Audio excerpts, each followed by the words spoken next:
A very good afternoon to the respected dignitaries, Chairman GC R.S. Mutalik, Director Dr. Atul Deshpande, Mr. Tenzing Anto, Mr. Alpesh Jain, student panelists, and teaching and non-teaching staff, and my dear audience. I request Professor Rahul Mail Contractor to please escort the dignitaries on the dais. Beware of the little expenses. A small leak can sink a great ship. And so, budgeting is a first step towards financial freedom. With these words of wisdom, I, Prashali Nadgavda, And I, Ankita Arolkar, welcome you to the discussion on Union Budget 2021-2022. Moving ahead, I would like to call Professor Suman Desai to welcome and introduce our dignitaries. Good afternoon to the dignitaries on the dais and the audience. Before I introduce the panelists today, recently we have had the Union Budget. Honorable Finance Minister Nirmala Sitharaman ji has presented the budget. This is her third budget in the NDA government headed by our Prime Minister Shri Narendra Modi. Friends, this is a historic budget in terms of this budget is the first digital budget. They have not taken it's a paperless budget, they have not taken a print of the budget. And for your information, the Union government has also made an app where you can directly access the documents of the Union budget. The nitty-gritties and the analysis of the budget will be looked into in time to come.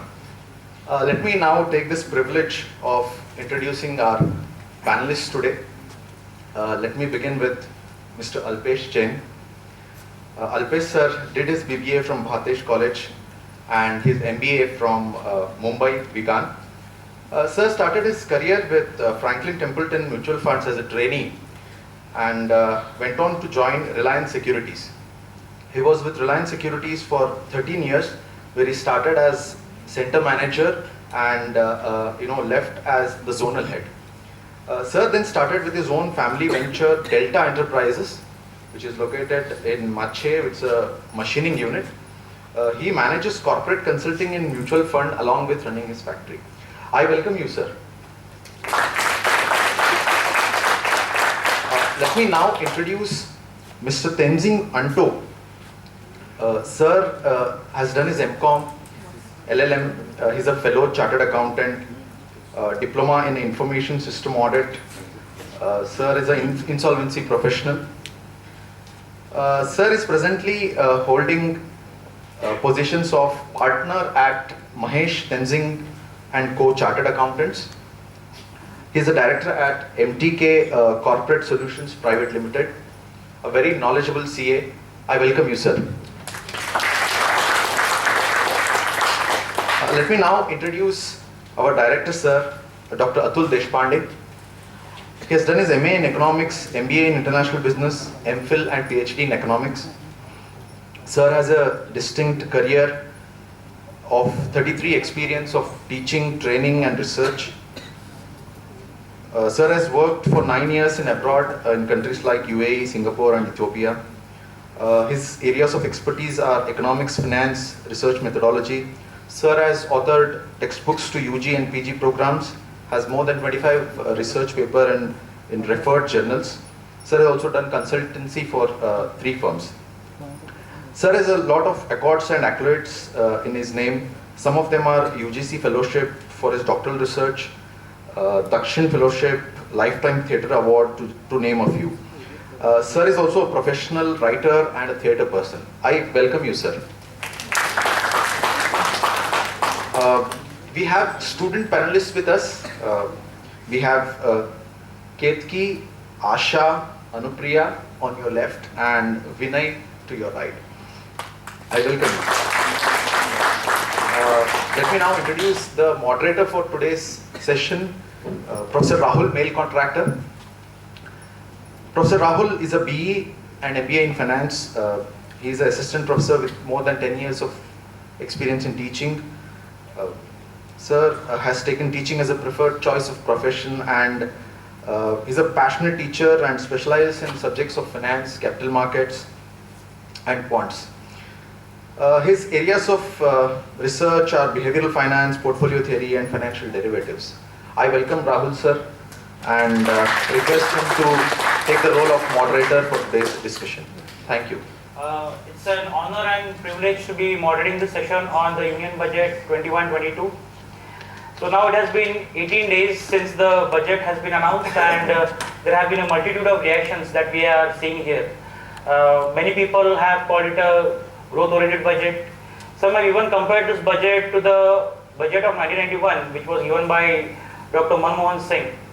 Of course, the opposition has lashed out at the budget, and they say that this budget doesn't take into consideration the bottom of the pyramid people, or actually the people who had to be addressed in this budget. But the market has, however, reacted very, very positively to the budget, and it has resulted in the markets going up by around 10% since the budget day announcements. Of course, the industry is also on an average given it a rating of 8.5 out of 10. So to discuss the budget and to have opinions on the budget, we have an esteemed panel here today. So as Suman sir mentioned, Dr. Atul Deshpande sir would be discussing on the economic aspects of the budget and his overall analysis of the budget. Mr. Alpesh Jain, CEO Delta Enterprises, will be looking at the market perspective of the budget, and Mr. Tenzing Onto, CA Partners Mahesh Tenzing and Co. will talk on the taxation aspects of the budget. Of course, we also have a student panelists who are also the integral part of this panel. So they have picked one of the pillars which have been mentioned in the budget, and each one of them would be elaborating on those 6 pillars that were mentioned in the budget. Now, the format of this discussion is going to be that we would have initial comments of all the panelists for 2 to 3 minutes, and then we would be having questions directed towards each of the panelists on their respective topics. So with this, and in the last part, that is in last 15 minutes, we will be having question and answers from the audiences. So with this small brief, I would like to ask the panelists about their first impressions of the budget, starting with Dr. Atul Deshpande sir. Sir, I think you have now had so much amount of time to look at the budget. So what are your first impressions of the budget, sir? Thank you so much.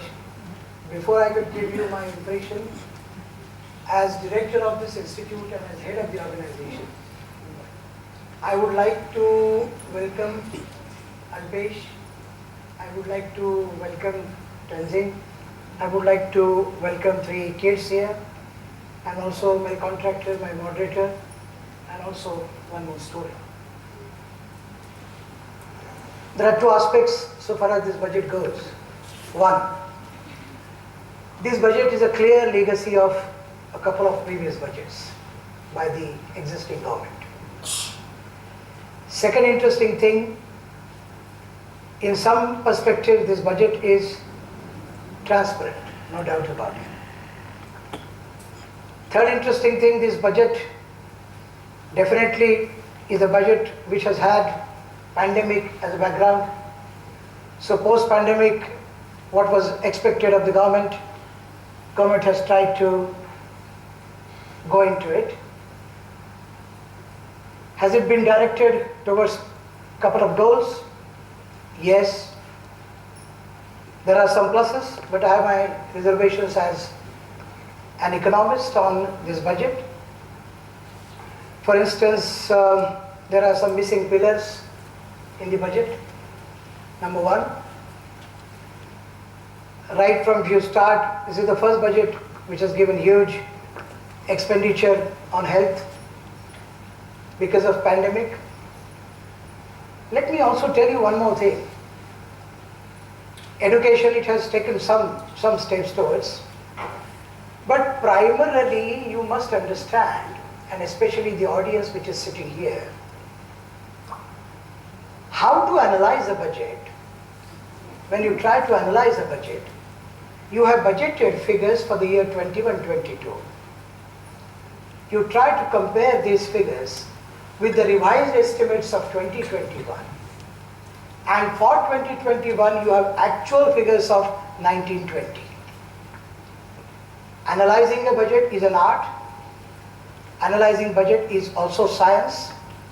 So based on this interesting trajectory, and also based on a couple of minuses of this budget, overall, huge expenditure on the expenditure side, greater awareness on the capital expenditure, so capital expenditure side. Third interesting thing is some new creations like expenditure on defense, and to some extent, I would not say to a large extent,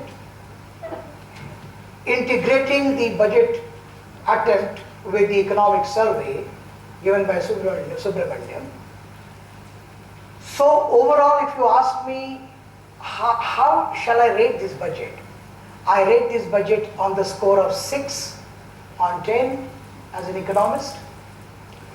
Once you ask me some detailed questions, I will go into expenditure side, I will go into fiscal deficit side, I will go into capital expenditure side, employment side, and so on and so forth. But overall, has it been following the direction? Yes, it has been following the direction. Where does the question lie? The question really lies in the execution, and to that extent, I would say it has been having a legacy of the past budgets where the execution part of the previous budget has really not been very satisfactory as an objective analyst.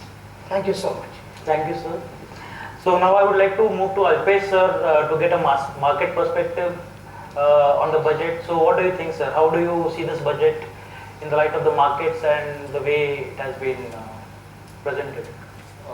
Good afternoon, one and all. As I have been representing the market thing on the budget, but before that, let's understand pre-internet budget, what used to happen and what it is now.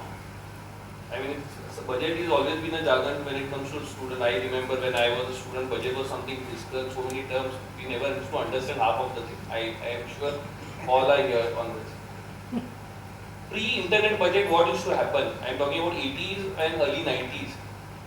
It was no internet era. So how do you get to know what is happening in budget? 28th Feb, I don't know. People 28th Feb or 5:30 in the evening, budget used to be presented offline. I mean, you imagine what I'm saying. And then to reach you, to a common man, it was a big thing. The details of the budget to you was after a couple of days, I'm telling you.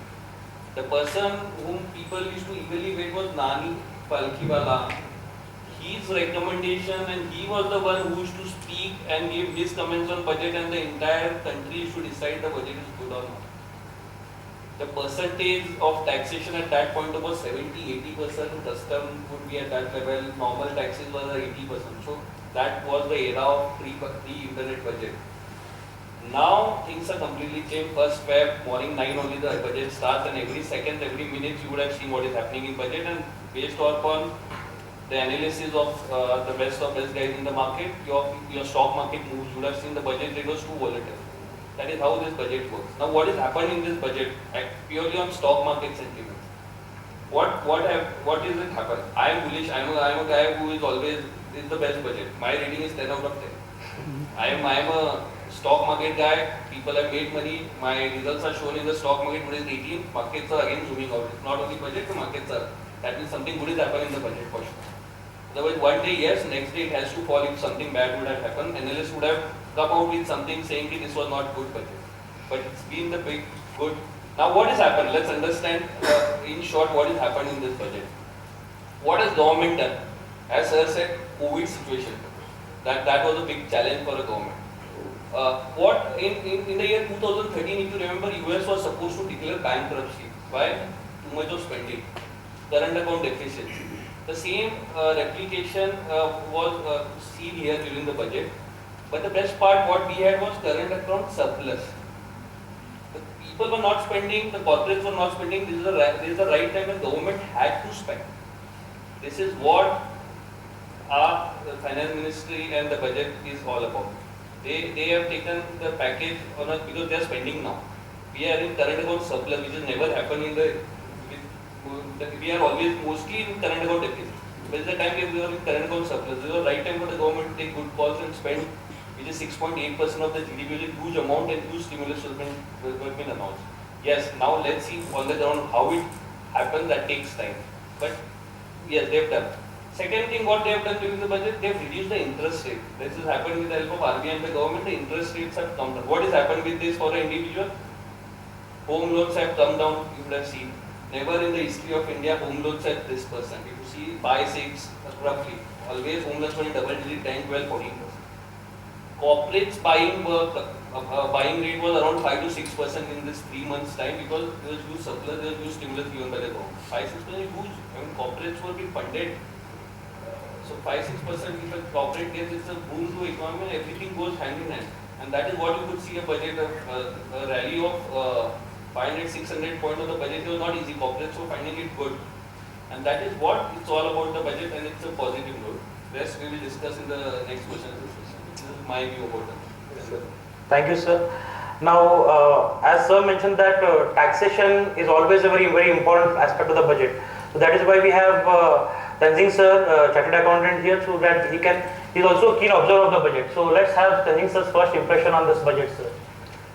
Honorable members on the days, dear student friends, happy to be here. At the backdrop of a global pandemic, I don't think any finance minister would have been happy to come and present a budget as we expect, because we had more than 1.3 billion grieving souls to satisfy all. It was really a big challenge, but this budget did try its level best to put back Indian economy on the track to go ahead with sustainable growth as such.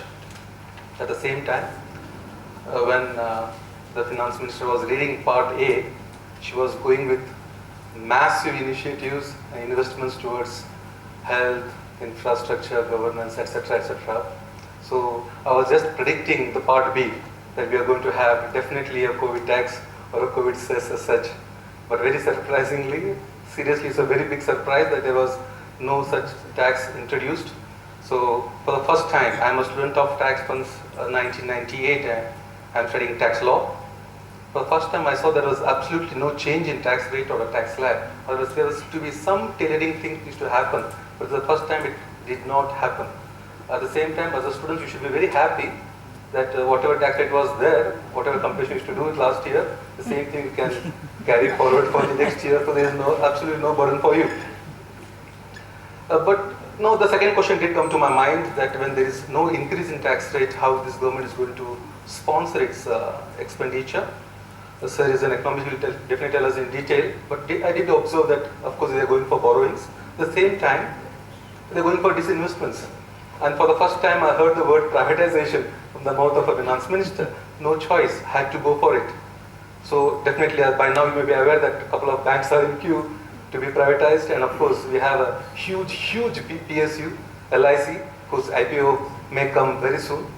So that we could see that happening.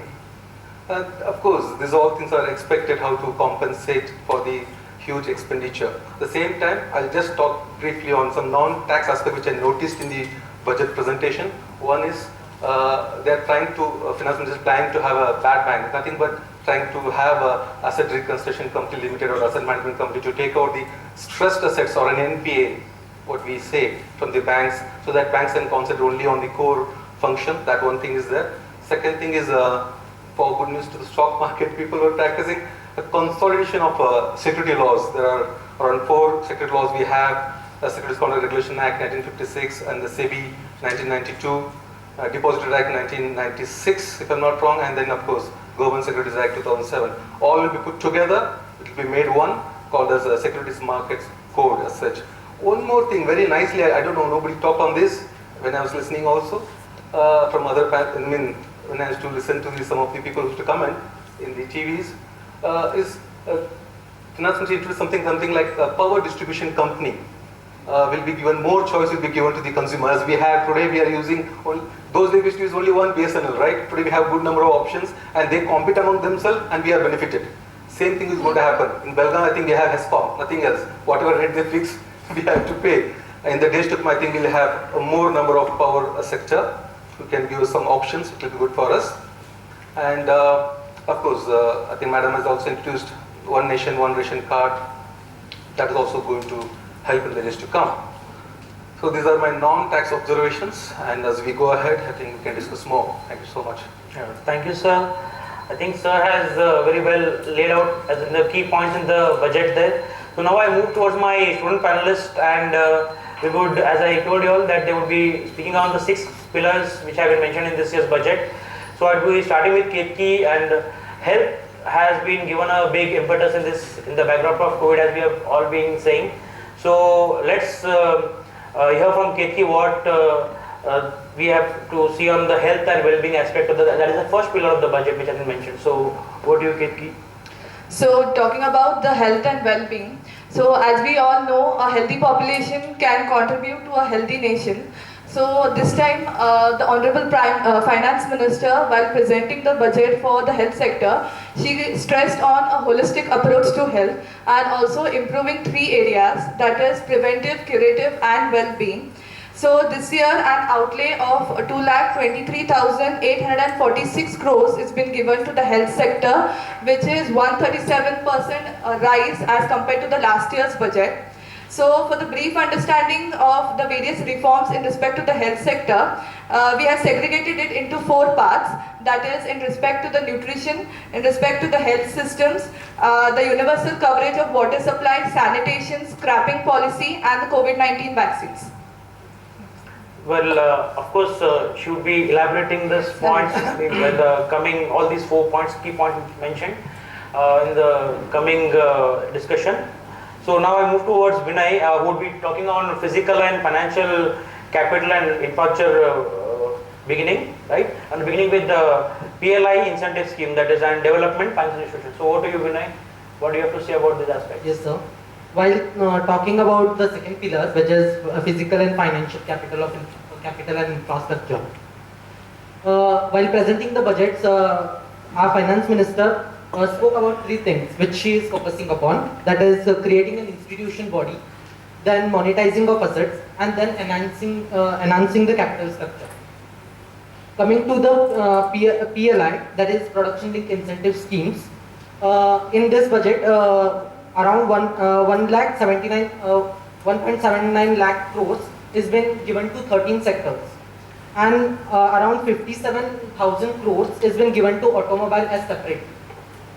Talking about this scheme mainly aims to provide an incentives for the manufacturing sectors to the organizations who exceed their manufacturing capacity. The main aim of this scheme is to boost the domestic manufacturing and then attract the foreign institutions.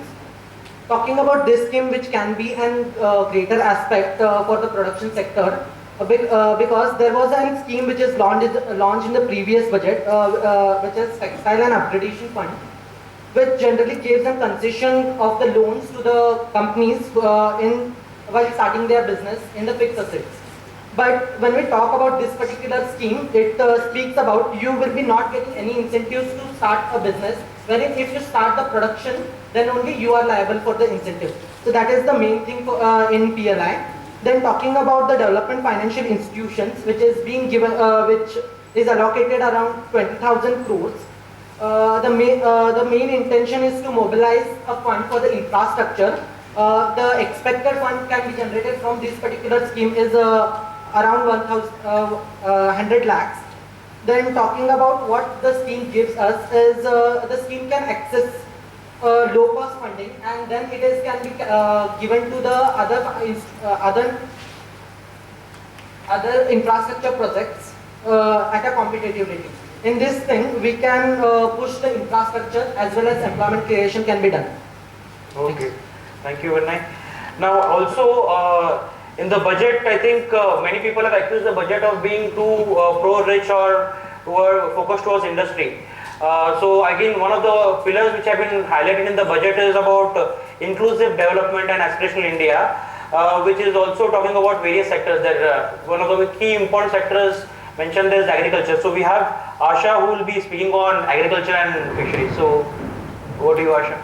So the farmers are the backbone of the Indian economy. So the government is also committed towards the welfare of the farmers. So in this budget, 1,000 more mandis have been integrated in e-NAM to bring transparency and competitiveness. Then Operation Green Scheme, which was introduced in last year's budget, but which included very few products, but this year they have extended to 22 perishable products.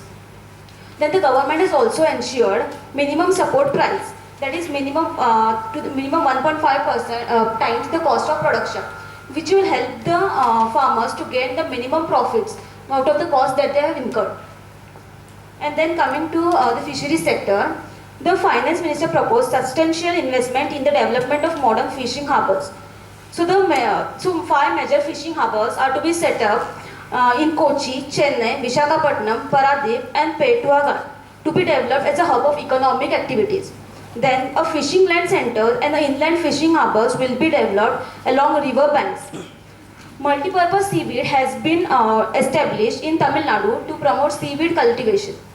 So this will help to generate large-scale employment as well as give an additional income towards to the people who are staying in the coastal region in Tamil Nadu.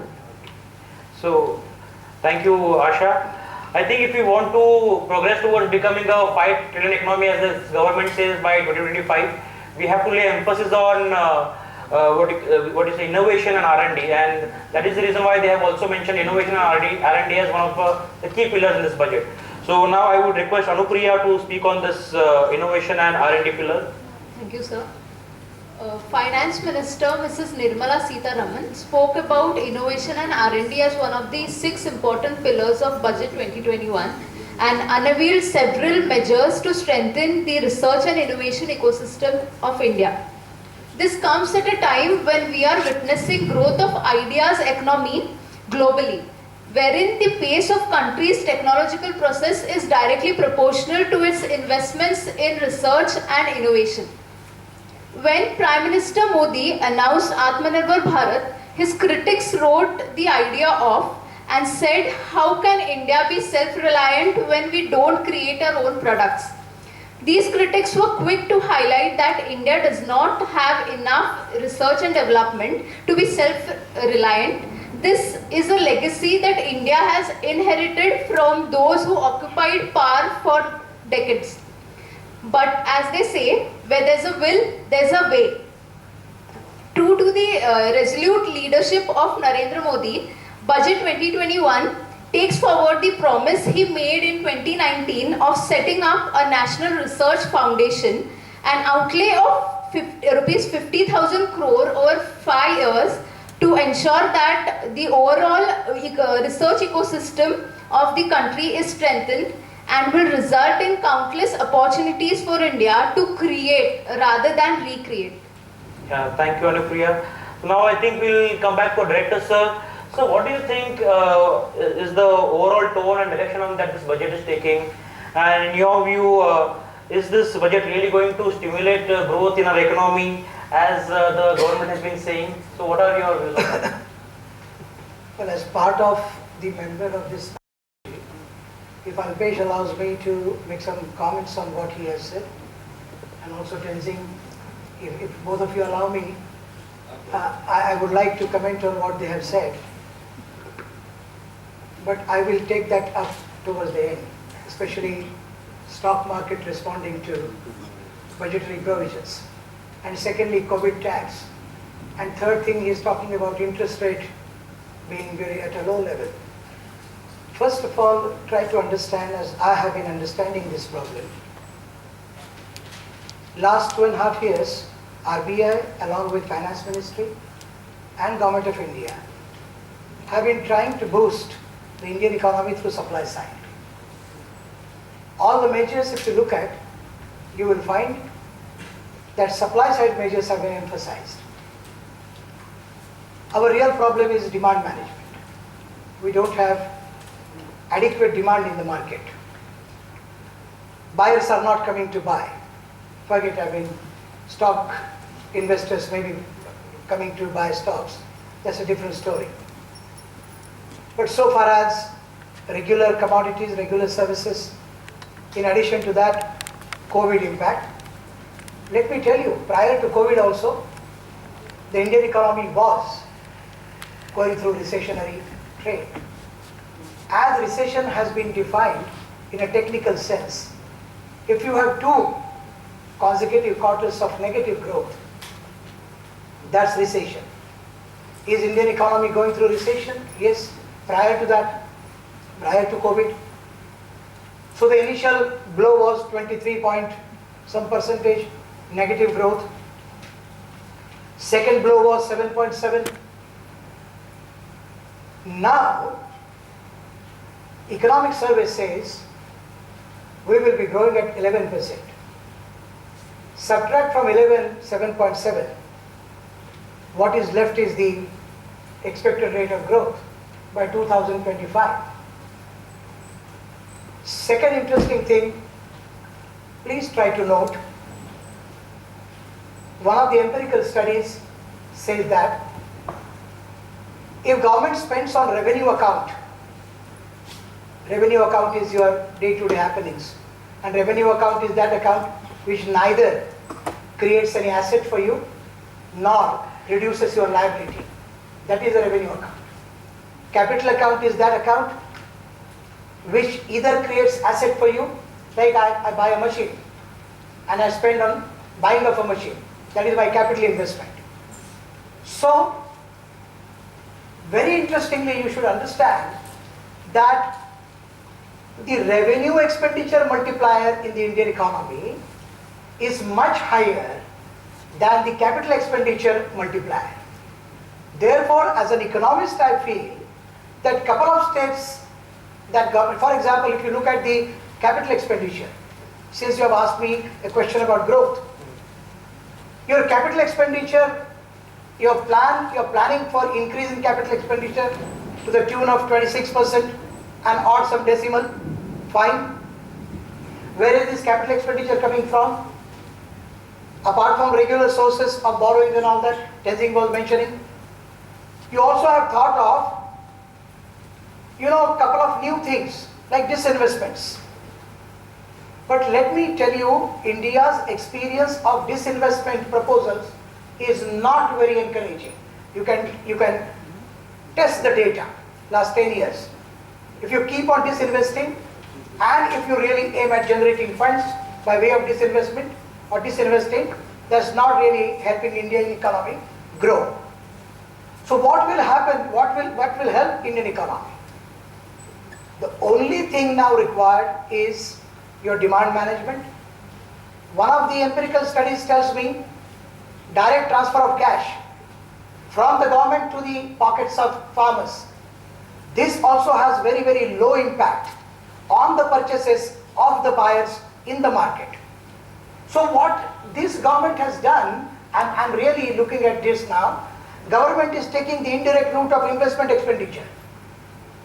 Having thought that if they keep on increasing the investment, then investment will generate employment, employment will generate incomes, incomes will be generated, and with these incomes people will come to market and start buying. This is an indirect route government is taking. In my opinion, there has to be, for instance, he was mentioning low interest rates. Low interest rate economy has been there for the last 3.5 years. It started from there. What is the transmission mechanism of interest rate? Repo rate, suppose you cut down repo rate, 125 basis points, 225 basis points. SBI is cutting down interest rate on loans not more than 47 to the extent of 60-65 basis points, 0.65. So Indian economy and we as students of economics experiencing great dearth in the transmission mechanism. What is transmission mechanism? If repo rate is down, policy rate is down. If policy rate is down, other rates of interest are down, and buyers come. Buyers means borrowers.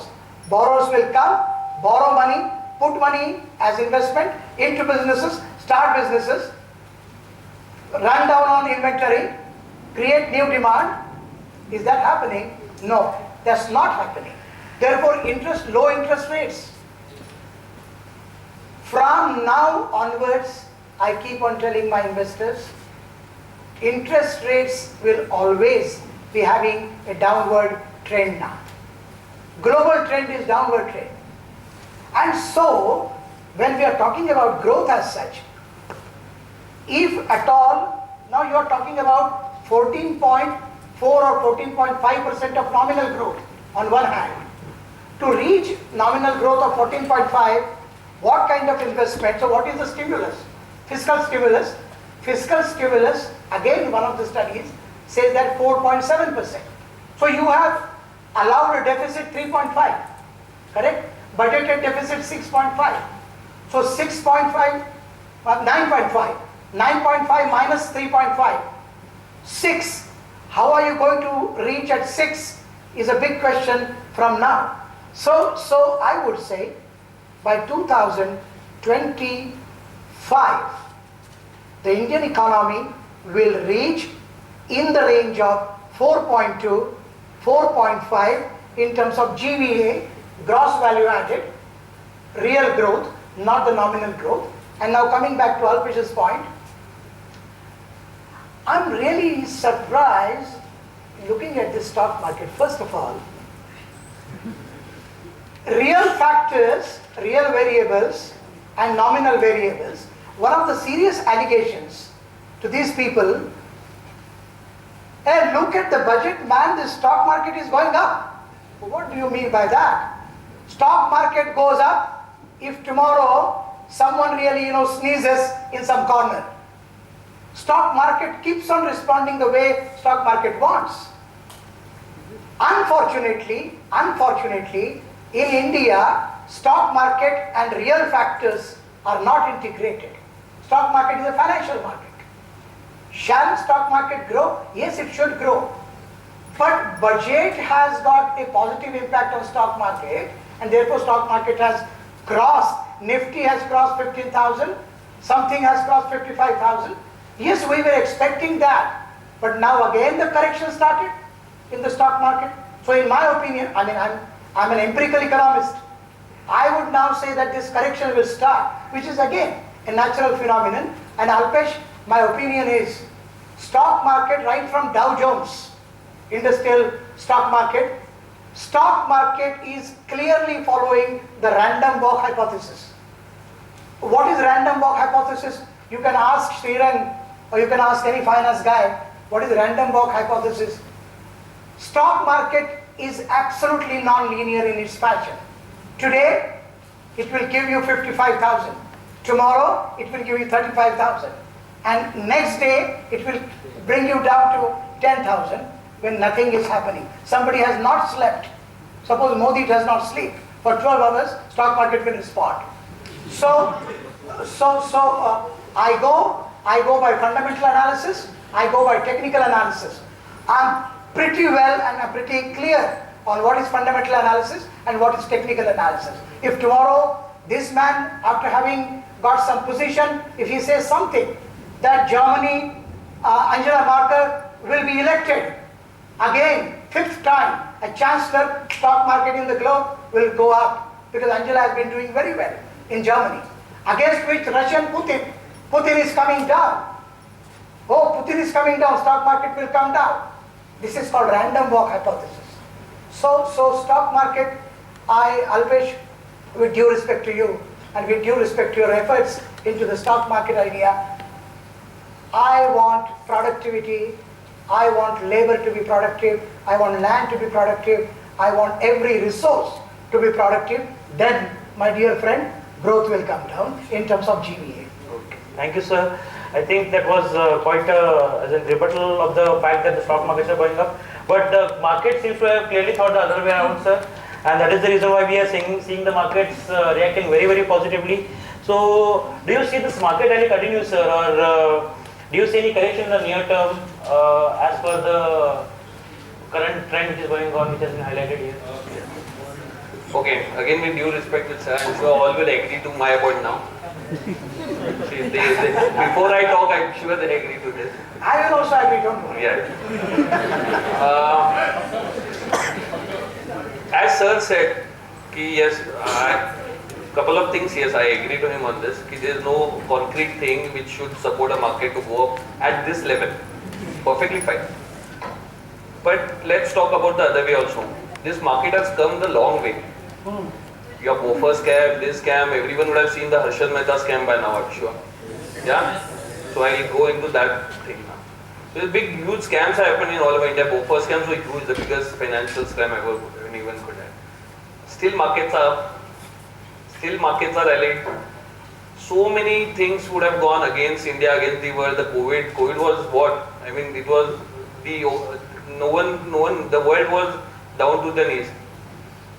Then stock market would have not come to this level, right? Because at the time of COVID, everyone would they forget about stock market. Their life was something at a different level. 7,800 Indian markets, the lowest ever anyone could see at this point of time. In March 23rd around, the stock markets had a crash and it was roughly around 7,800, the lowest what it had made. Today it is 15,000. So for 6 months, 8 months, and your money is doubled. To some extent, yes, we don't have concrete thing financially, development plan wise, thanks to our finance ministry. There is always a trust issue when it comes to our finance ministry, I am sure. But this is the time when she is proved it. We the day of budget, we all were ready. Abhi girne wala hai market. Again Sitaraman will come, 5 lakh crore given. She doesn't know what adds to a 5 lakh crore. I am sure everyone had this in mind. The same stock market guys were also ready. Passed all budgets, same experience. ITC will fall because they will introduce some extra tax on tobacco and cigarettes. Nothing happened. ITC was on the upper circuit. People thought railways, Titagarh wagon, A wagon all would run because railways would have some good packages. Nothing happened. This budget was different than what every year budget. We have to understand something. Work has happened. It was not something which was. This budget is a long run budget. Short term, if you ask me today what is done, I will not be able to tell you what has happened today. But yes, on a long run, what best the government could do, they have done it. People, I am sure would doubt at this level the market should crash. Everyone are waiting and I don't know today where they are. But I am still bullish on this. People made big money and today is the peak of the market, 15,000 plus, and still I am bullish on this. Yes, I am a stock market. I have been placing on this platform because I have to resemble budget and stock market, and this is what it is. It may happen, a crash. As sir said, you can expect a crash. There are 3-4 reasons. The time you notice those things happening, yes, market will crash. But again, as I said, history of India, stock market have crashed multiple times. Lower circuits in market, and the other day again a blooming sun, and again you have the markets zipping out. And you all, any investor on the long run has made good money in the stock market. Patience pays, and this is what it reflects in market. Now let's talk about budget. This was my opinion about stock market. Budgets, yes. What happened in this budget? Best one good thing was no news was a good news. What does it mean? People were expecting some bad news. COVID tax, STT tax, capital CGST tax, nothing happened. People, analysts predicted this all things. This did not come, and that was the only one reason market zoomed. Later on policies came under picture, but morning view was very clear. No COVID tax, no LTCG, no STT, and market took it best. Why? Because government thought they are making money, let's charge them, let's penalize them with the LTCG or STT tax so that I can recover some money for the government coffer. But nothing as such happened. As an investor, as a thing, if you tell me no LTCG, no capital gain tax, I am the best. I mean, if you have not increased my tax, I am sure the market is going to hit good about it. Overall, yes, as I said, it's considered more on a long run compared to short term what would happen. And budget, today is 18th, budget was been given on 1st. It's rocking the charts. One point it's a small correction, and again it's hitting 55,000 plus. So this is what it is ensured, and it will take care of it. Unless now COVID was an unpredictable thing. That way, if something happens, sitting in a world, anyone as sir said, a nuclear bomb or anything or such, markets would crash, and but it has the confidence to come back. That is what we as an investor, we as a corporate run the business. Big time corporates, there was a news, something is wrong with Mr. Mukesh Ambani, his health issues are there, if I don't know whether you would have seen on WhatsApp on this. Nothing as such. Markets, Reliance is rocking 2000 plus and doing good, pretty good. So those happens, ups and downs are always there, but trust the market and market goes up. As simple as that. That's my opinion about it. So I think with sir's opinion, we can clearly see why the markets are going up, because of course the market to go, the market participants to have to be bullish on the market, and that is the reason why I think it has been going up. So also taking cue from Alpesh sir, I think as he said that no news is good news, and I think on the tax front that was the case. That was no additional taxes as such, no additional tax slab, no changes in tax slab and other things. But telling sir to move to you, so what do you think is beneficial in this year's budget from the tax perspective? There are many, but we'll try to focus on few prominent ones. First thing which I really appreciate is section 149, which was amended. If you know, reopening of an assessment could have taken place in 6 years from the end of an assessment year. Can you imagine the condition of an assessee? A sword hanging on his neck for so many years, he's going to wait what is going to happen. So that has been reduced to only 3 years from the end of the assessment. That's a very good news. A small exception to it. If the concealment of income is above 50 lakh rupees, concealment of income is above 50 lakh rupees, then it can be reopened for 10 years. The time period given is 10 years. That too with a condition. The permission needs to be, or approval has to be taken from the Principal Chief Commissioner. So it's not a joke. So it has to be taken, and this needs to be proved, then it will be reopened. That's one good news. Second one is we heard about pre-filled forms, pre-filled return. This is already existing under traces. Some salary and all was always there. Or in 16A we used to see that interest, teenage deduction on interest always was there. Now they have added some more because of stock market. A lot of transactions takes place there. So because practically I'll tell you, some people who are into trading, they trade hundreds of transactions in a day. It becomes extremely difficult for us, chartered account also, to keep a track and find out whether they gained or lost, or what is the turnover for audit purpose and things like that. Now the government says that we will capture all the data. Of course, we have the stockbrokers are having a fantastic software, very advanced software they have. So data can be captured and it will be pre-filled if it is a listed shares and any dividends which has been declared or any other investments in banks and all, it will be captured. It will come in a pre-filled manner. Now, pre-filled return doesn't mean that it will automatically be filed. It will be shown to you. If you're happy, everything is perfect, then you try to upload those data as such. That is there. One more thing is you might have heard about Viwas Vishwas scheme. It is a big hit actually. More than 110,000 assessees have made best use of it. And the settlement is around 86,000 crores. That's not a joke.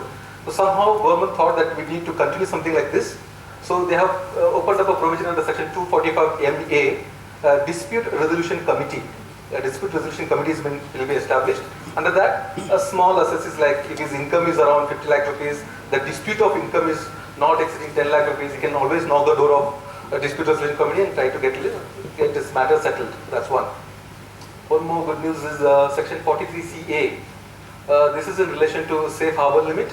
What used to happen for the understanding of the students? For example, I try to go and buy a house property. Normally, when I need to pay a stamp duty on that, I hope all of you are aware of. So what they do when I go to a stamp duty, to pay stamp duty, they try to verify my purchase figure with the stamp duty value of the municipal corporation. They try to compare both. Normally it is higher if it is a new property has been purchased or in a posh area as such. But sometimes it so happens, even though it is a posh area, the stamp duty value which is quoted is much higher than your purchase price. Take my own example. I bought a flat in a 20-year-old apartment. Next to my apartment, there comes a new apartment is coming up. That may be costing at least 60-70 lakhs. I bought it for very less. But if it is compared with the stamp duty value, it was less. Just for an example purpose, say stamp duty value says 10 lakh rupees is the value of my flat, and I am buying it for 8 lakh rupees, for example. Then the 2 lakh rupees gap is there. But this will be my income. Can you imagine? This will be my income. I need to pay tax on this. So it was 10% margin was given to me last year. Now it has been increased to 20% margin. So if the gap is now around 20%, then it will not be taxed in your hand. It will be waived. That's what the grace is given.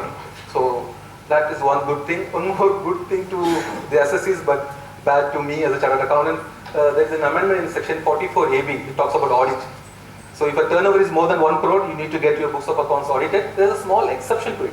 The exception is if you are into digital transaction, if 95% of your transactions are digital, then up to 5 crores, if your turnover is up to 5 crores, you don't have to get your books of accounts audited. It was there last year. Now it has been hiked, but they are hiked to 10 crores. So if the turnover is around 10 crores, trust me, I have lost many clients. But if your turn is around 10 crores and if you have a digital transaction that is 95% of it, means hardly you can, margins around 5% of cash transactions is allowed, then you don't have to go and get your books of accounts audited. That's one is there. Then of course we also have ATEEA, additional deduction on interest. It was there till 31st March of 21. It is been extended to another 1 more year, so you can make best use of that. One more nice interesting amendment which I saw was section 5 capital A. Any student aware of? It never came in the examination for sure. It never came in the examination, but it was very interesting section. Section 5 capital A. Anybody aware of? A very ticklish section number. It talks about Portuguese civil code applicable to a community in Goa, which they follow Portuguese civil code. This section is applicable to them. Here what it says is any income of the spouse, 50% will belong to the other spouse. I mean, if it belongs to husband, legally 50% will belong to the wife. So wife also has to file the income tax return. Husband also has to file the income tax return.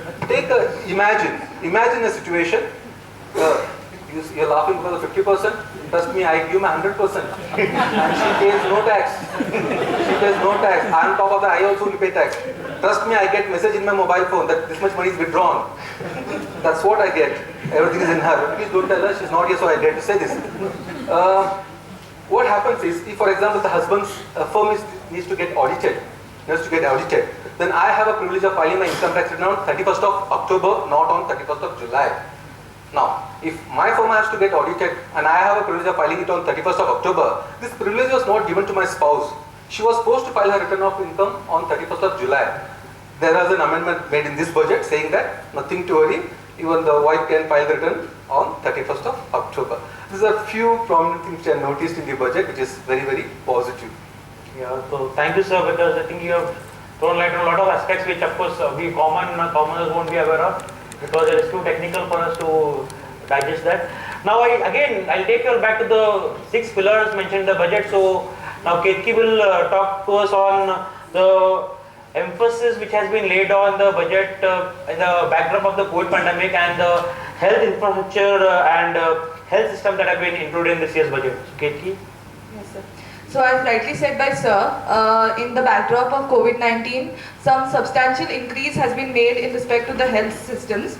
So the main key highlight point in regards with the health system is the Pradhan Mantri Atmanirbhar Swasth Bharat Yojana, which will be launched this year. This has been given an outlay of 64,180 crores over 6 years.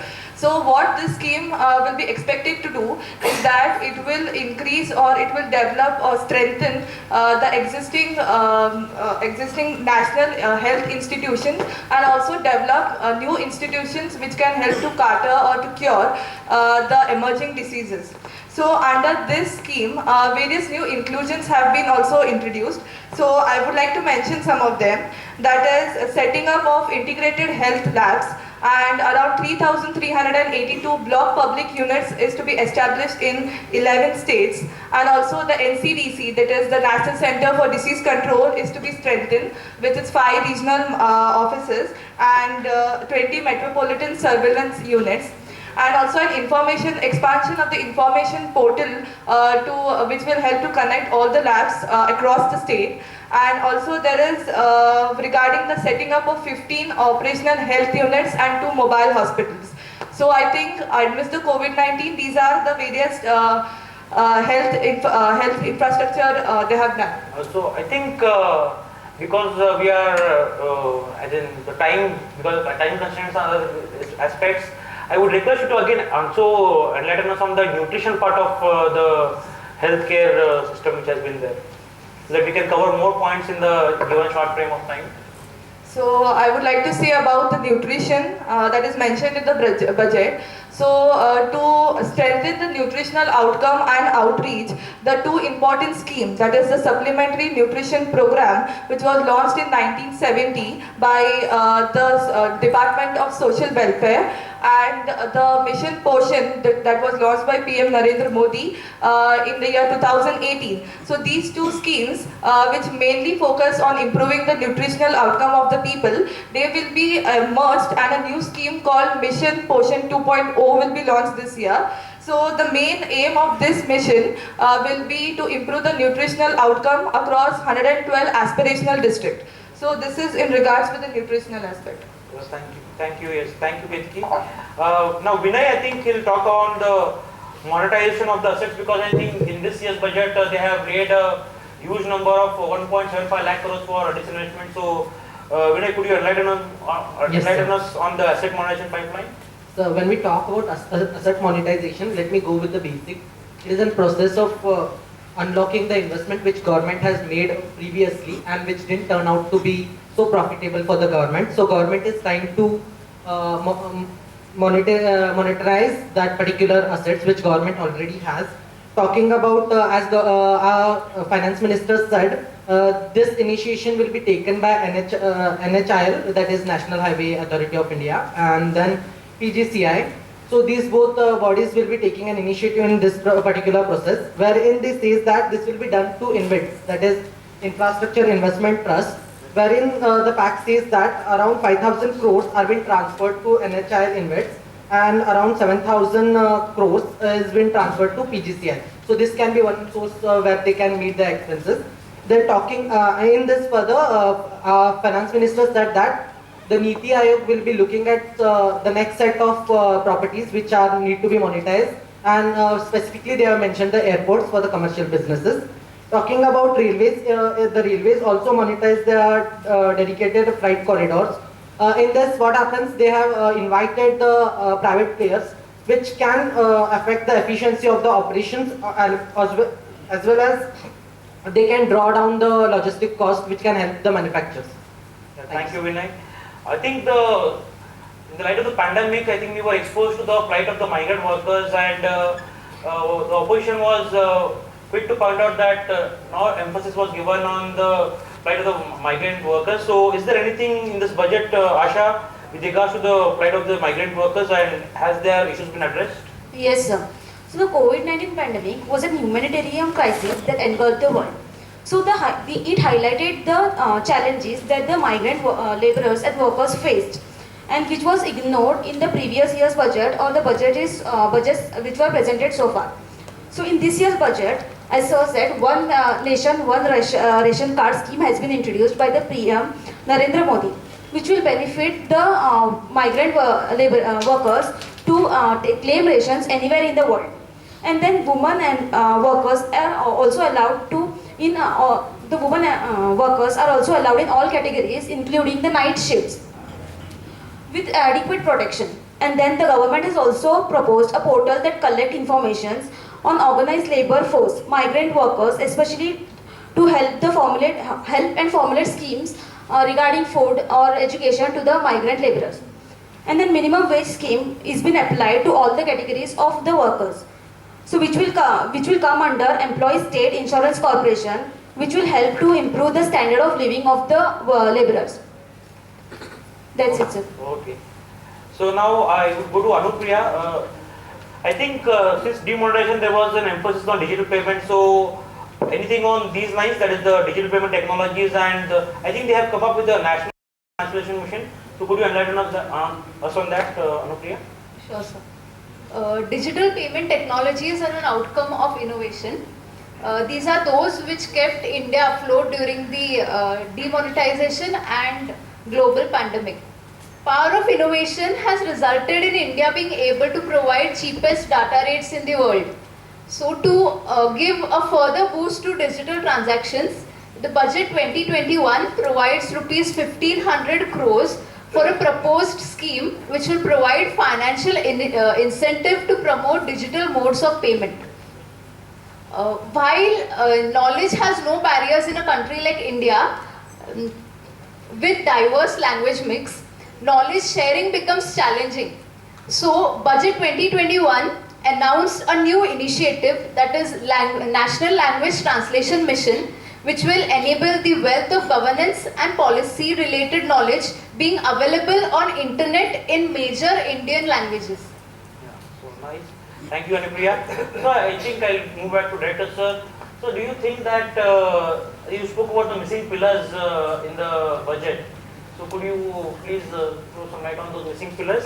As well as I would like to ask you on the have the real economic issues been addressed in this year's budget, sir, according to you?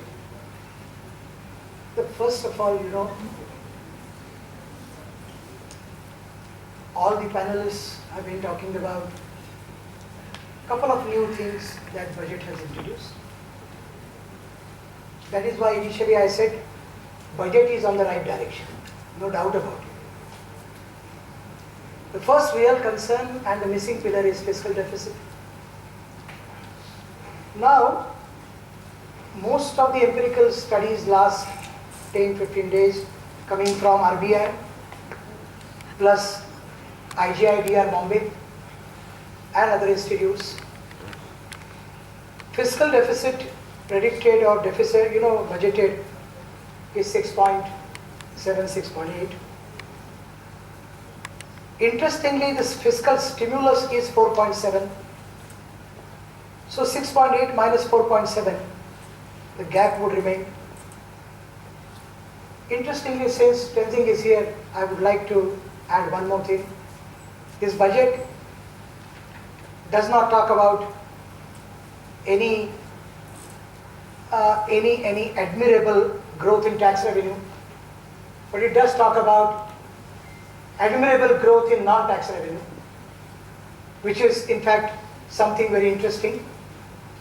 This budget is also talking about rise in capital receipts by way of selling assets, by way of selling those old properties and other things. But the first interesting thing, how would you meet the fiscal deficit?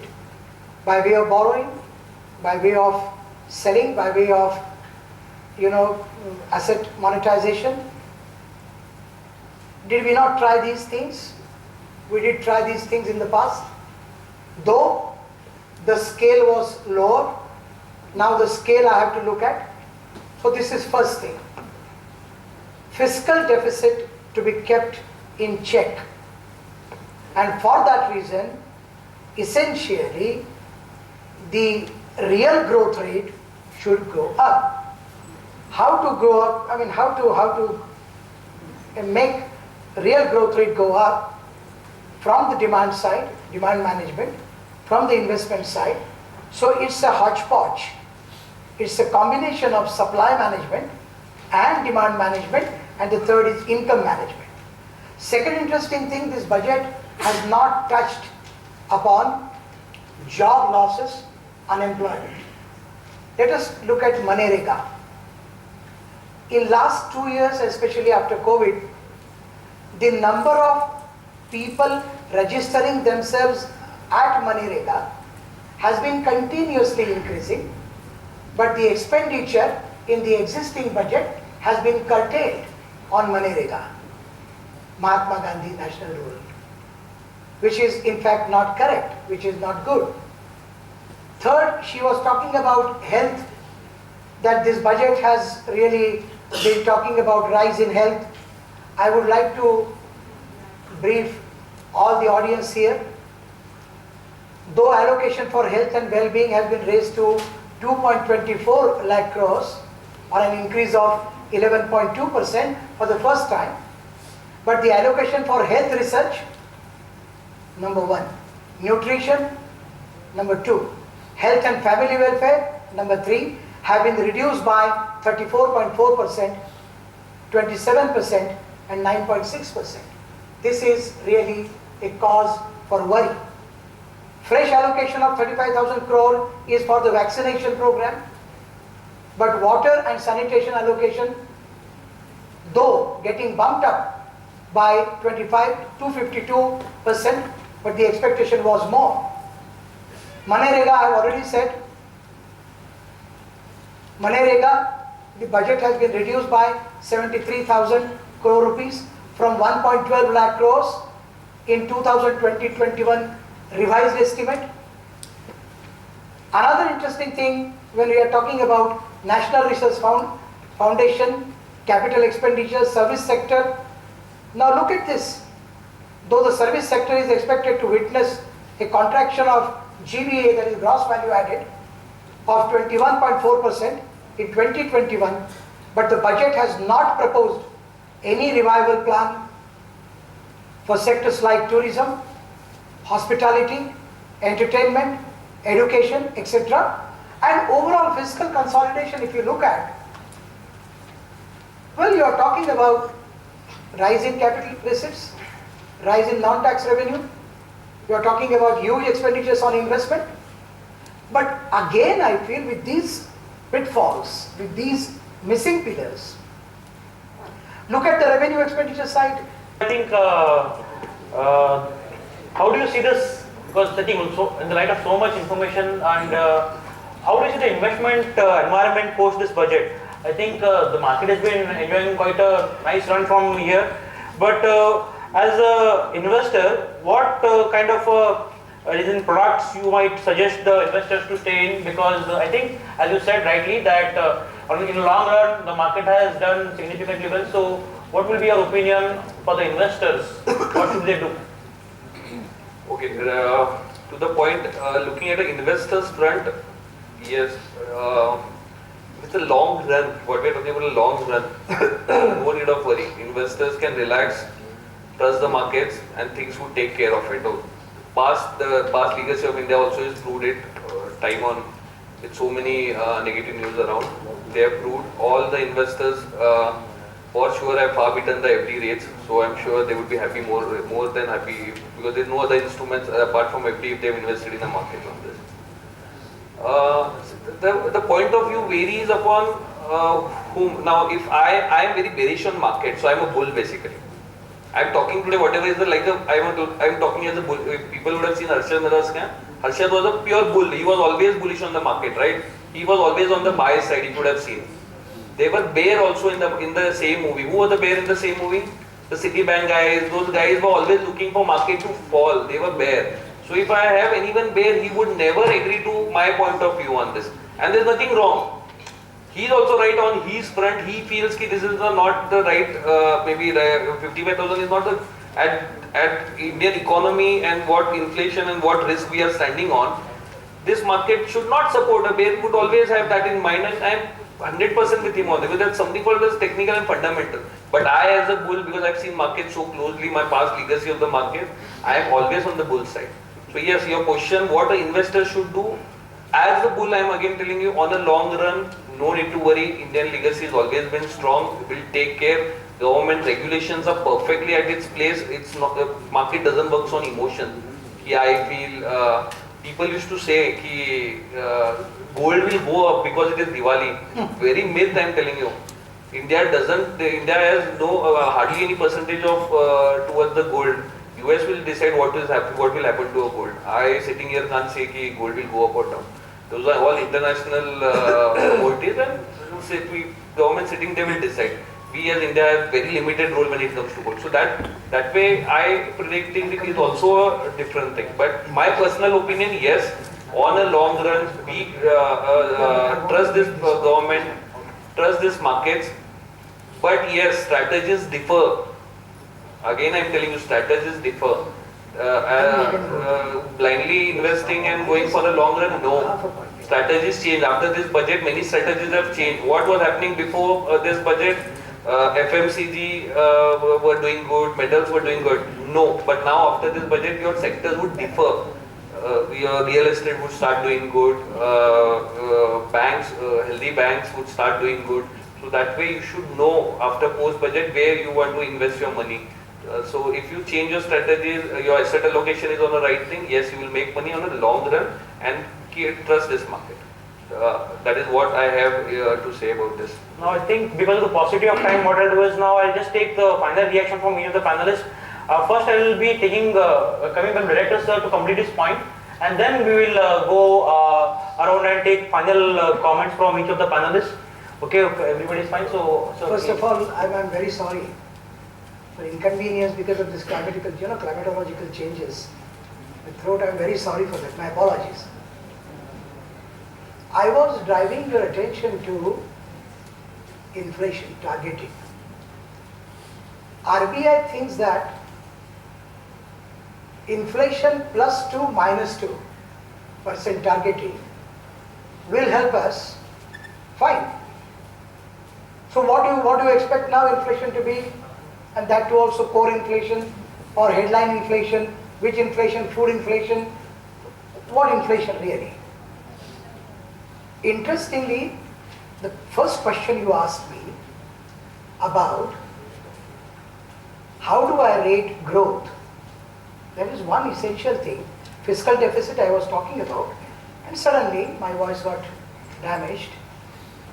So inflation, in the light of inflation targeting, when you know that there is uncertainty about inflation, on the other hand, to keep on pouring liquidity into the market, you are spending, increasing your fiscal deficit, and if that all cross the limit, then what you are budgeted as fiscal deficit will not remain within your hands.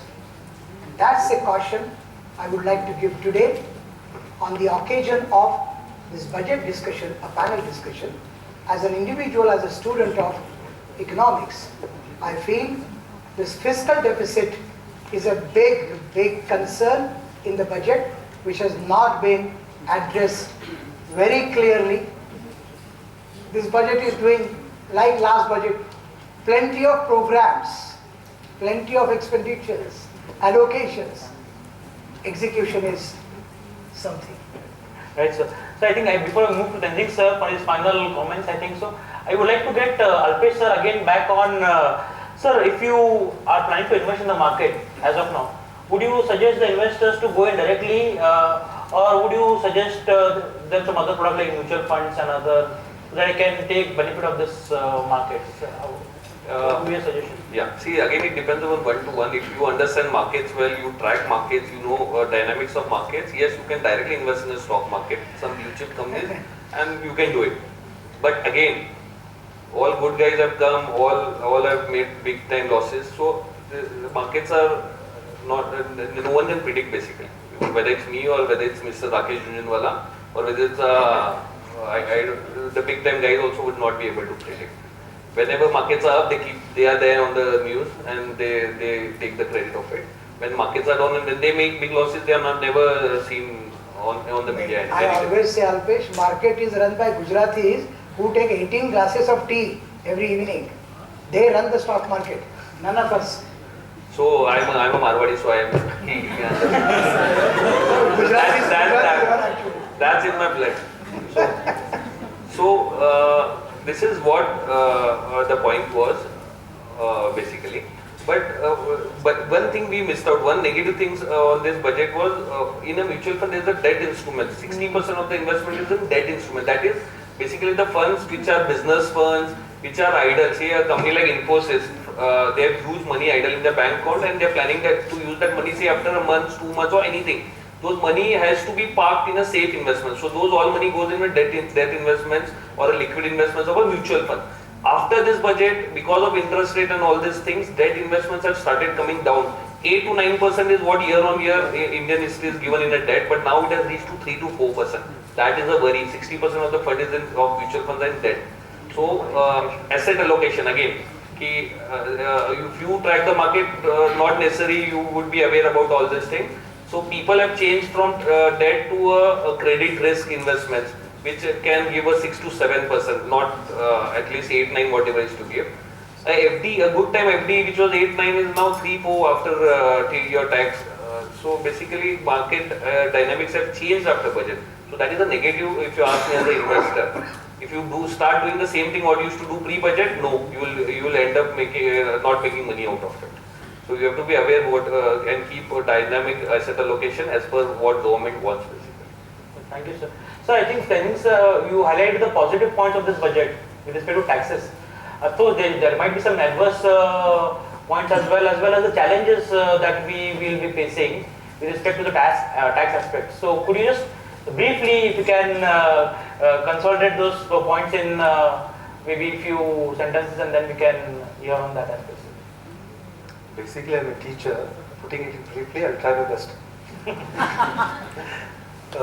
Some of the things which may sound a little adverse to some of the assessees. One is you might have been aware about goodwill, block of assets, which falls under the same group, same class, same rate, tangible, intangible, goodwill. this amendment has removed goodwill from intangible. So one cannot claim depreciation on that. Actually, always this debate and fight was there. Matter had been to Supreme Court. Somewhere in the year 2012 in Smith Securities Limited, Supreme Court had given a favorable decision to the assessee that you can claim. It's a purchased goodwill. For that you cannot self-generated. Purchased, acquired assets on that goodwill can be written off. Now this amendment says nothing doing. Goodwill cannot take any depreciation on that. Secondly, some high net worth individuals who have been paid in crores. These people used to park their money in these provident funds and things like that, superannuation funds and all. And when the time of retirement, when they withdraw that money, it was completely exempted in section 2, subsection 10 and also subsection 11. So what this budget did is, they put a cap. You can maximum invest is 2.5 lakhs. Yeah. This one cap they have put. It is not going to affect most of us, don't worry about that. We are not going to park that much of money, except the high net worth, as I said to you, high net worth individuals. Then the ULIP. Even in ULIP, that unit linked insurance plan, if there is going to be a high premium, if it is going to cross 2.5 lakhs, again you will not get exemption under section 10, 10(3). No insurance compensation which you used to get at the end of the matured amount, that exemption you will not enjoy if at all you are going to pay a premium of more than 2.5 lakhs for ULIP. One more thing we can notice is, remember that you can always file belated return. You can file your income return lately. It was 12 months from the end of the assessment year. It means we had 24 months in hand from the end of the financial year. It was reduced to 12 months. Means by the end of the assessment year, you should file it. Now again, they have reduced by 3 more months. It means by 31st of December, you have to file your return. You have to be very much disciplined about that. One more interesting thing which we noticed, which is bad for the employers and very good for the employees, something like this. Now, employee, as an employee, I may be contributing my PF, my superannuation fund or ESI, and put it in the hands of the employer and ask him to deposit that money. They deduct it. My money, it's my money. Many times it so happened for technical reasons, this money used to get parked in the employer's hand, and he had a privilege of filing or depositing this money before filing his income tax return under section 43B. That time privilege was given, he used to enjoy that. Now the amendment says nothing doing, just follow the labor law. If it is asking you to deposit it by the very next month, you better deposit, otherwise you will lose your deduction. You will lose your deduction. Right now, practically, if you see, PF is supposed to be paid by next following month, by 15th of the following month. That has to be strictly followed. These things we see, and some of the challenges we see. You know, you might have heard about faceless IT-80. Somebody heard about faceless IT-80. If you have to go for an appeal, I can first appellant body is CIT appeals, Commission of Income Tax Appeals. It was made faceless. Already it was made faceless, but some people did challenge that. It is pending in the High Court. Now this amendment said you can also go for faceless IT-80. I personally may not be very happy because every client is unique, peculiar, and I want to represent him orally before the tribunal. But I think government is coming up with some mechanism that we can make use of video conferencing and things like that. We need to just wait and watch, that one thing. These are some of the things which I noticed, which may be a little bit disturbing, or we have to just wait and watch how it can be done. Now, of course, many senior citizens might have been happy saying that now banker will deduct the TDS, I need not file the income tax return. I was talking about specified senior citizens, one who has attained the age of 75, need not have to file the income tax return. But one has to be very careful. When you read the fine print, it is said that he should be receiving pension and he should be receiving interest from the same bank. If he is going to receive the pension and interest, then not to worry, the bank manager has been put into responsibility that he will deduct the TDS and file the income tax return on your behalf. That one thing is there. There's some more things. I think we are running out of time. When time permits, we'll meet again. These are some of the things which I saw is little challenging. We need to wait and see how the government comes with some rules, policies which can make it little smoother. Thank you, sir. Thank you so much. I will now move towards the final comments from our student panelists. So I would request them to be very brief in terms of. So I think one thing that will concern you all is about education. So I think I would request KT to speak on what are the policies of the government which, from the education point of view, which one should look at. Yes, sir. So, as rightly addressed by Nelson Mandela, he says that education is a powerful weapon if you want to change the world. So, with this context, I would like to explain some various changes that are made in the budget 2021 with respect to education. So, first one was with respect to national education policy, that more than 15,000 schools have to implement the national education policy that will provide a relevant and time learning experience and also contribute to the vision of PM Narendra Modi of making India a Vishwa Guru. And also 100 new Sainik schools will be established this year. A legislation to establish Higher Education Commission, which will be an umbrella of 4 bodies, separate vehicles, which includes standard setting, accreditation, regulation and funding. So 750 Eklavya schools will also be established for the betterment of the tribal community. Next is with regard to the post-matric scholarship scheme for the benefit of SC/ST students. Nearly 4 crore SC/ST students have to be benefited. Next is with the amendment of apprenticeship scheme for enhancing the apprenticeship opportunities to the youth. So this year budget, it made a 6.1% lower allocation to the education sector as compared to the last year's budget. And this year a sum of 93,224.31 crore was allocated for the education sector. So this was with regards to education. Thank you, Kirti. One last point which I would like to ask Vinay is that our banking sector has been under a lot of stress since long, and I think there are some important provisions which have been provided in this budget. So could you highlight on those points, Vinay? Yes, sir. Very brief, please. Yes, sir. When we talk about our banking system, we mainly think about the burden of NPAs which are there. So in this budget, we can see that the asset reconstruction company and asset management company is been set up to look up the NPAs which the banks already has. So in this, the asset allocation company will be consolidate and take over the existing stress debts from the banks and then manage and dispose of the asset to the alternate investment scheme. So that can be one relief for the financial sector. Thank you. So Asha, I think on financial inclusion, would you like to speak something on financial inclusion? Yes, sir. So under financial inclusions, so under Stand Up India scheme for SC/ST and women's, margin money requirement has been reduced from 25% to 15%. And then various schemes have also been introduced for MSME sectors in all categories of workers.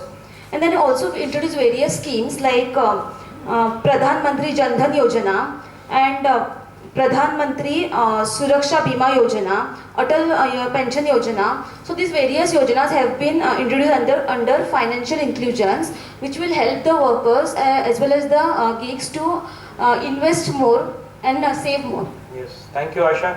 I think I would request Anupriya now to summarize all the points from the student panelist point of view, and you can give your final thoughts on it. After the discussion, I have jotted down a few points.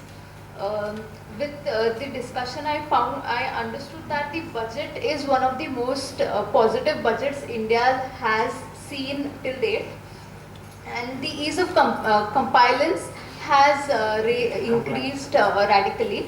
Compliance has increased radically. The government is clear that idle assets will not contribute to growth of economy. As Director Sir said that there are a lot of challenges. Keeping these challenges apart, I think the budget is a great visionary statement for all the sectors. In 2021, the higher income will come to people, will not be on the account of budget measures, but because the economy itself will go up. That is, when economy expands, it leaves higher income in the hands of people. And lastly, if the implementation happens as decided by the budget 2021, India will be entering a new era.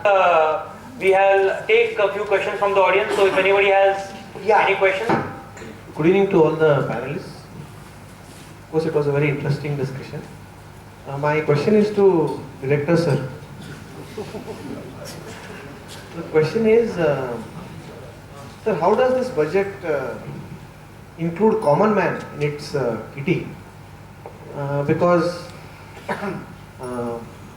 all these terminologies that we have discussed, like fiscal deficit, inflation rate and all that, common man will not understand. Common man in the sense, people who are uneducated, labor class and all that, but they are part of system. So how does this budget include common man in its perspective, and how do they see their progress from here on? Is your question over? Yes. I would like to answer your question by giving you every year, like Alpesh mentioned, Palkiwala, I would like to mention R.K. Lakshman and Lakshman's cartoon. Every time when budget used to be published, announced, R.K. Lakshman next day morning in Times of India used to draw a cartoon where common man used to look into the sky. Always. Always. That means the first question, officially, unofficially, directly, indirectly, is budget meant for a common man? Ideally speaking, budget is an estimate, is an exercise. This exercise should take a common man or a man below the poverty line or a man who is affected by inequality into consideration for upliftment of livelihood, upliftment of quality of life index. Look at Indian community now.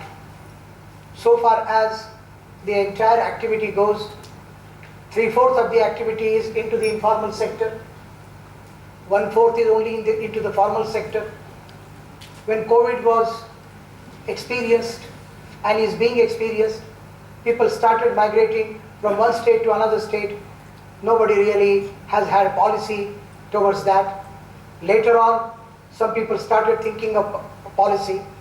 Now you are talking about direct transfer of cash from government to the farmers, 2,000 rupees being placed into the account. One of the persons was telling me, how does Manrega work and how does this 2,000 rupees, Talati or that Panchayat Pramukh person, head of the particular organization, hires a car, makes people sit in that car, takes them to the bank, takes their signature on a piece of paper.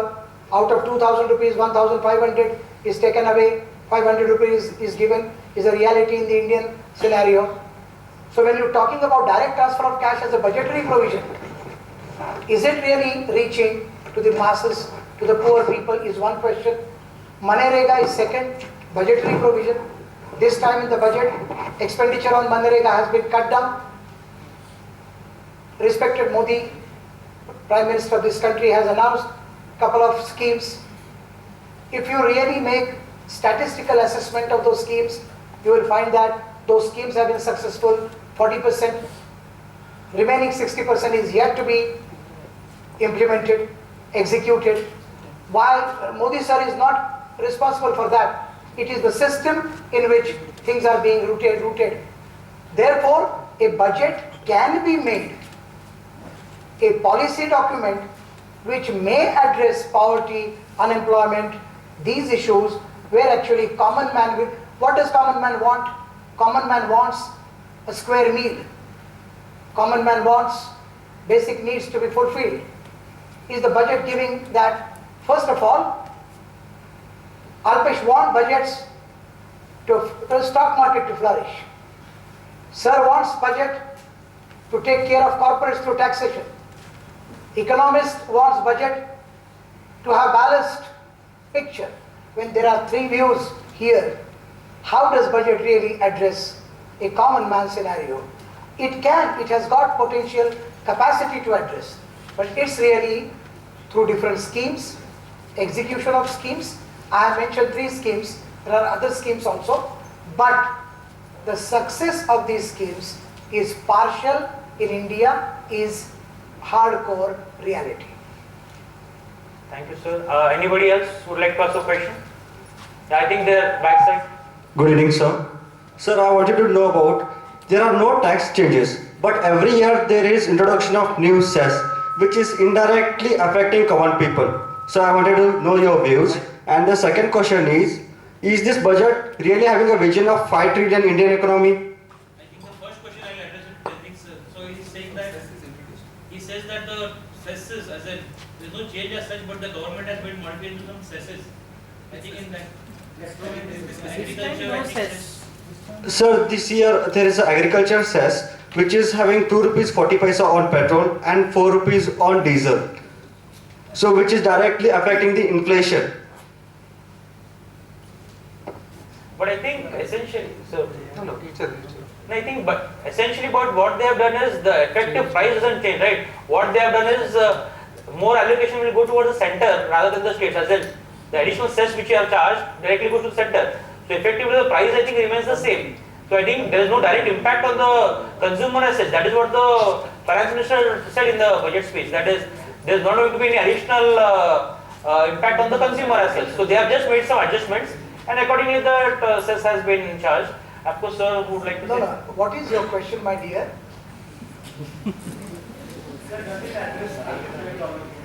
Now that's the second question. Sir, there is no change in tax, but there is every year new additional cess like Swachh Bharat cess. I will tell you something. Central government is very wise.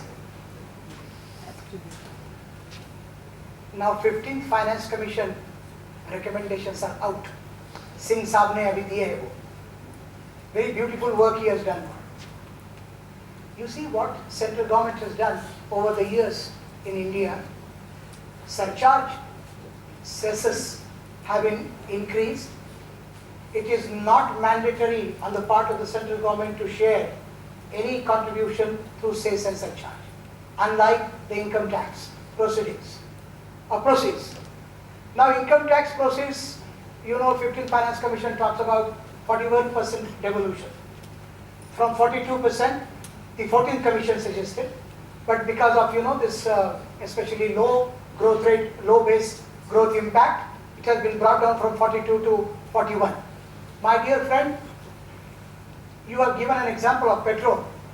It's slightly different example that you have in your mind. So far as petrol is concerned, day before yesterday, I asked you please refer to a couple of newspapers where actually the breakup of price of petrol is given, where actually this has been a cross-subsidization exercise the central government has been doing and the state government, especially state government, has been doing, especially through excise. Otherwise, state governments don't have any powerful source of revenue. Because GST, you know, everybody knows how much GST is really shared by the central government to the state governments. State governments have been weeping, have been crying. So, petrol is a different issue altogether. Actual petrol price is not to exceed 26 rupees per litre. If you take the global price in terms of dollar or if you take barrel. But because of taxes, because of these surcharges and other things, cost escalates. Does that cost add to inflation? Last 6 months, it is not adding. You know, global actually, if you look at the crude oil price dynamics, you will find that now last 8 days you leave it because Saudi has announced to cut down on the output of crude oil. So again, slowly started going up. But overall, your example right now is not a prominent example for inflation, number one. Now your second question, anyone? So I think I would require Alpesh to take that. So do you see us becoming a 5 trillion economy in the coming days, as in the way the target has been set? Yeah, I will talk to this. But again, one point to add to what the crude what sir was saying. There was a time before COVID, if you have seen, it had reached $10, $1 a barrel. I don't know whether you all are aware about it. And there was one point, I mean, 2 nights, markets are on tonight. Yeah, you had to pay. The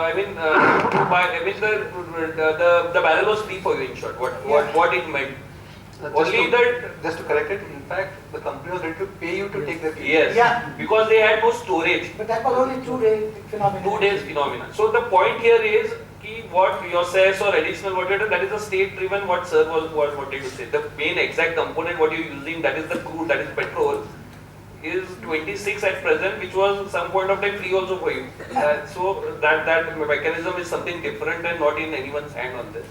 Now talking about $5 trillion economy, To be straight, to be very practical about it, we have to see what happens next 6 months, next 1 year, next 2 years. Very difficult sitting here and telling you can tell $10 trillion because finance ministry have done that, right? Adding 2 zeros, 3 zeros. So we will not come to a right figure sitting here now.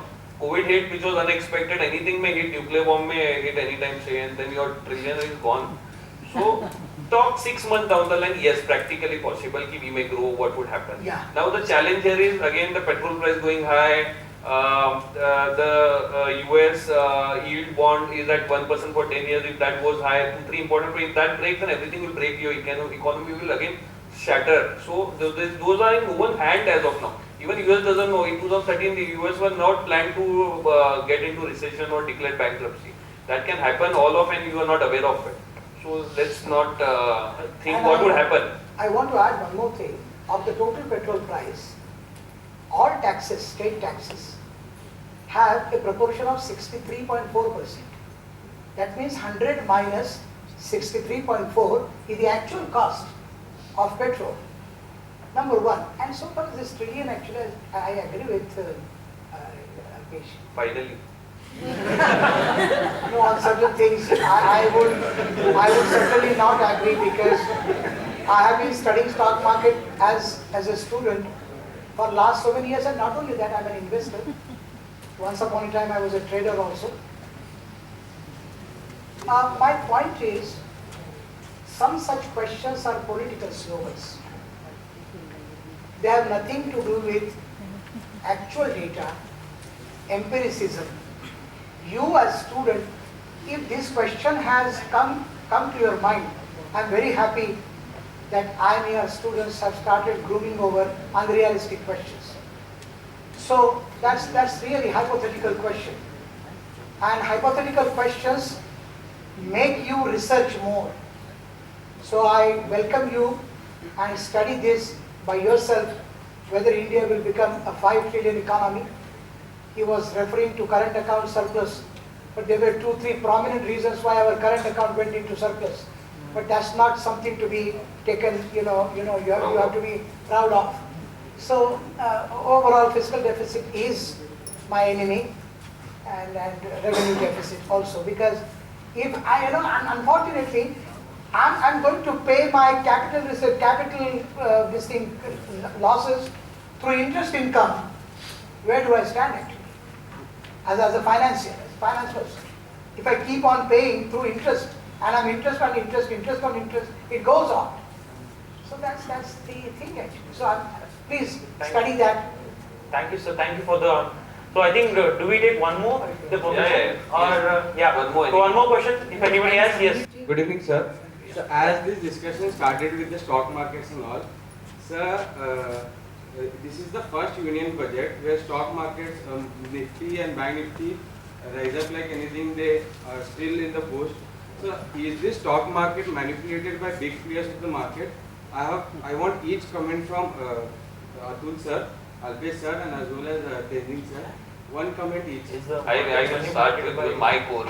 So because small retail traders are killed like anything in this market, and big players manipulate the market, sell their stock, take their stocks into oil and then dump it.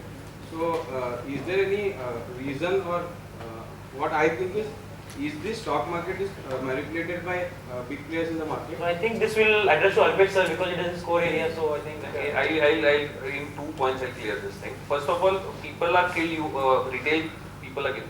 They are not retail investors then. Any retail investor with a long-term horizon is not killed at any point of time. Indian history has always given a good return. Take any 5 years chart, no one would go in negative. I give you what chart you said, 10 years budget, and this was the first budget with a positive note, yes. But that is secondary. But any chart you see of 5 years horizon, they are always making money. But yes, you should have discipline, you should have patience, there's so many things attached to it. Today I buy and tomorrow you feel that will go up, then I would not have a shop or running around. I would do that only sitting with a computer. 5,000 rupees can make you billion. No, that's not how we take a stock market. It is. Now your second point, whether it gets manipulated, yes it can get, but mechanisms SEBI are so strong these days. If you initially yes, now you all have seen Arshad Mehta, so people have it, you can do this way, that way. those at that point of time, yes, it was a pre-internet era, and all were on BRs. There was a physical hard copy to deliver, and big amounts used to manipulate easily. But now a small thing here and there, every day you will see a broker is penalized 50 lakhs, 1 crore, 2 crore. That amount every day a broker, a good stock broker, I don't know name any big time good stock broker recently is to be sold now. It's been auctioned recently, if you are aware of. So regulations are in place. They are watching. A bulk buy, do a Reliance bulk buy. If you have money, that doesn't mean you can buy a number of shares. No, you can't buy. Everyone has a limit to it. So anything as such, they all have been traced by SEBI and exchange, and you would be held responsible. Letter would surely come to you. So mechanisms are in place. Exceptional, yes, bull bear, fund managers are there, they are connected, but they can't manipulate as such. What you think? Yes, price ranging can happen up to one extent, but on a short run, long run, investor, a retail investor, a good time investor would surely be benefited if he has discipline, he has patience, he doesn't. A Wipro 1981 invested 10,000 is today 350 crores. We just hear and people laugh. That's the reality, but it's a 350 plus crores, 11,000 investment even. Why? Because he had patience, he had discipline. If you would have seen on a daily basis your 11,000 going to 2 lakhs, you would have sold it off.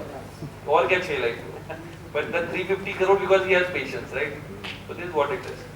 Thank you, sir. I think I would like to finally summarize or conclude this by saying that we have also had a lot of varied opinions from everyone. I think, and it has already, I think, helped you all understand the budget in a much better, as in what your idea of budget was. And now I think after the session, you might have gained a bit more knowledge about budget on various aspects, economic aspects related to markets as well as tax aspects. Also, our student panelists have done a brilliant job by highlighting the key pillars of the budget. So, finally, one last point which I would like to make is, as they say, the proof of the pudding is in eating. So, we'll have to watch what happens in the future, and as she rightly said that implementation is going to be a key, whether whatever policies and roadmap which the government has announced, whether it can take it forward and take the necessary steps to implement all the announcement that are made. So with this, I would like to hand over the session back to Ankita. Thank you, sir, and the panel members for such an informative session. I would now like to call Professor Shashank Joshi to please give away the mementos to the dignitary.